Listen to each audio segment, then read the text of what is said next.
Assalamu alaikum all of you. My name is Harim. You are watching my YouTube channel. So today I am going to make this video for the students of graduation, and this video will be very helpful to them in their English subject. And today I am going to record this lecture about William Wordsworth poem Solitary Reaper. Solitary ripper ये poem है BA की book में, BA English, तो उसके हवाले से आज हम डिस्कस करेंगे। ये विलियम वर्ड्सवर्थ ने पोइम लिखी है and William Wordsworth was an English romantic poet who with Samuel Taylor Coleridge help to launch the romantic age in English literature. और इन्होंने बहुत खूबसूरती से, क्योंकि जो विलियम वर्ड्सवर्थ है ना, इन्होंने ये पोइम लिखी है, एक साथ एक लड़की की भी मंजरकशी की है और साथ खेतों में जो काम हो रहा है उसकी भी मंजरकशी की है। तो इससे पहले कि इसकी डिटेल डिस्कस की जाए, subscribe to my YouTube channel and press the bell icon.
Have a look to the reference to the context के आपको करना पड़ता है ना, पंजाब यूनिवर्सिटी के पेपर्स में स्पेशली आपको रेफरेंस टू द कंटेक्स्ट करना पड़ता है। तो आपने ऐसे रेफरेंस मेंशन करना है, these lines have been taken from the poem the solitary reaper written by Wordsworth.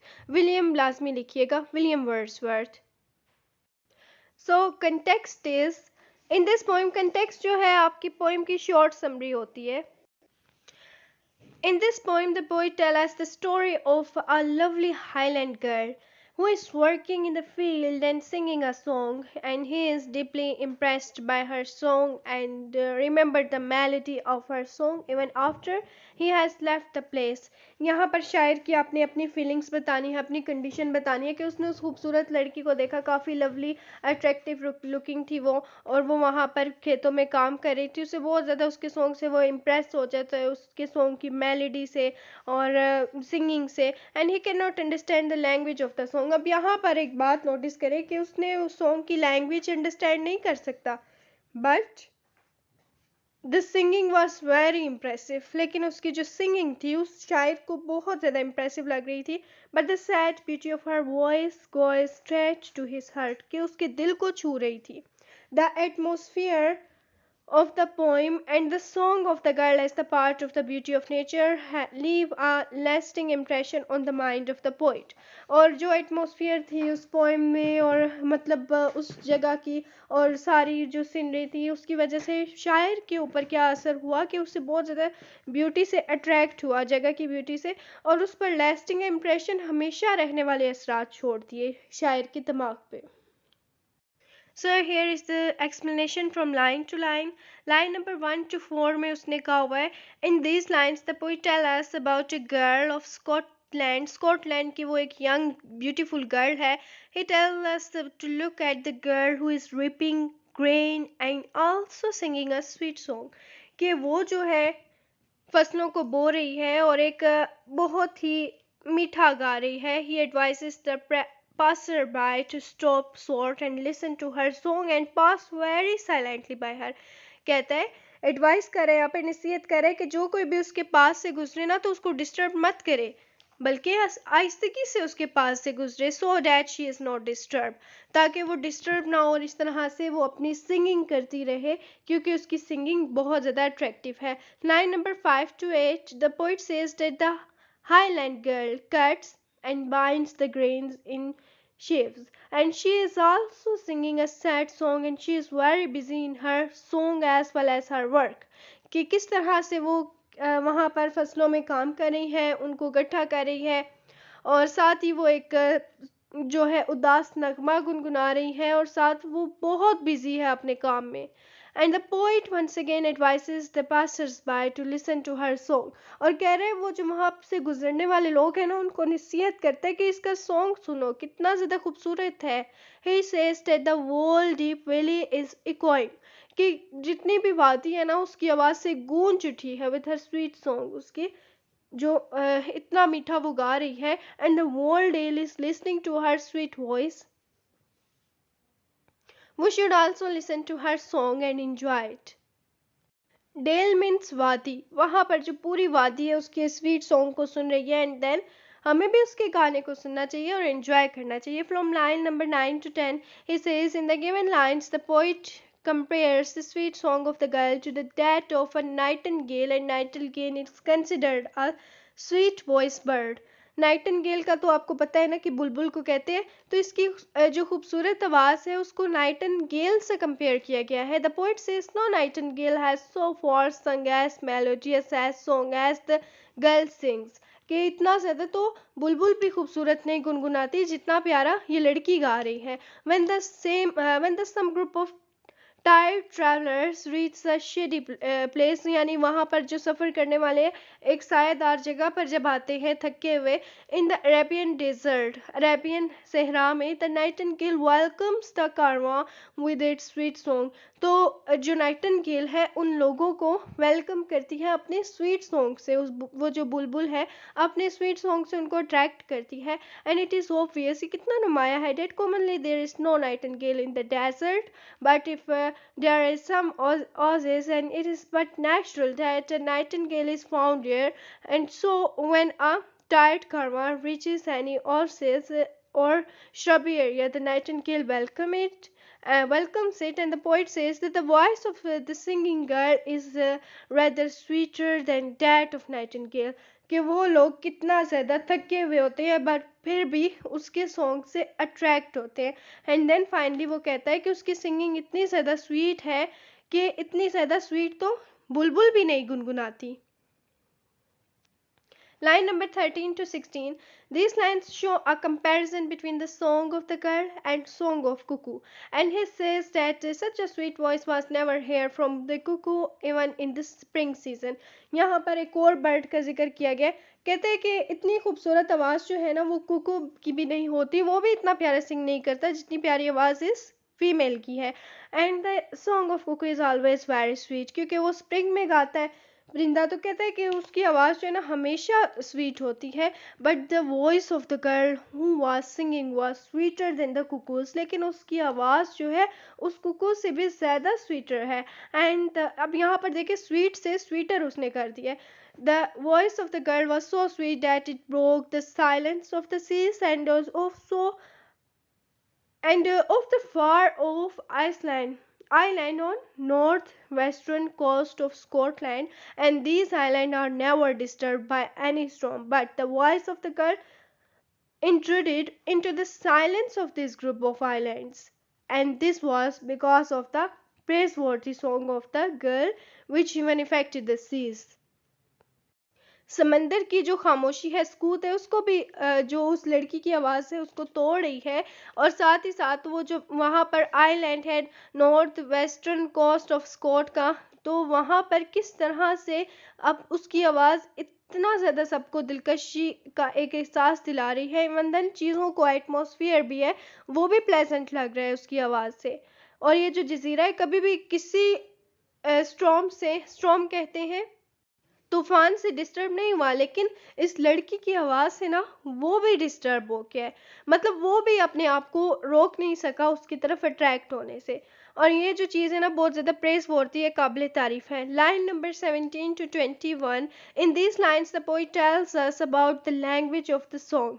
इस अब जो है ना इसमें जो शायर है वो लैंग्वेज बता रहा है कि ये इसकी लैंग्वेज जो है क्योंकि उसको अंडरस्टैंडेबल नहीं है, and he does not understand the alien language of the song. He says will no one tell him the meaning of the song of the girl, कि उसको कोई भी उस लड़की के गाने का मतलब किसी को भी समझ नहीं आ रहा, मतलब वो क्या गुनगुना रही है। He says that perhaps the girl is singing some sad song of the past, हो सकता है कि कुछ माजी से मुतलिक उसका ये सैड सॉन्ग है, उसको गुनगुना रही है। Then further says he guesses the language and the meaning of the song, उसके बाद उसकी लैंग्वेज की तरफ आता है। शायर कहता है कि इसकी लैंग्वेज तो गेस करो कि क्या गुनगुना रही है, इसका मतलब क्या है। Perhaps the girl is singing some unhappy song और singing about events that take place in the past. Perhaps she is singing about battles which have been fought in the far of past, कि या फिर हो सकता है जो माजी में कुछ बैटल्स हुई हैं उनका किस्सा वो बयान कर रही है। Line number 21 to 24, these lines are also an expression of the understandable language of the song, कि अनअंडरस्टैंडेबल लैंग्वेज जो है उसके गाने की, उस पर ही डिस्कशन फर्दर करता है।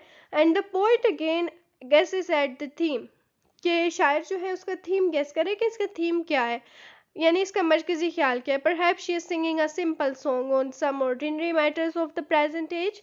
Perhaps she is singing simple sorrow of loss of some misery, और maybe she is, या हो सकता है कि कुछ वो अपनी दुख बयान कर रही हैं परेशानियों के, और she is singing of the for the lover who has jilted her. Probably the incident of loss and or pain has been taken place in the past, हो सकता है उसकी लवर की तरफ से जो उसने कोई एगनी बर्दाश्त की है, कोई अजियत बर्दाश्त की है, या फिर उसकी ज़िंदगी में कोई ऐसा हादसा हुआ है, कोई दुख है, तकलीफ है, and it may be experienced again in future, या फिर दोबारा फ्यूचर में उसको इस किस्म की सूरत हाल का सामना करना पड़ेगा।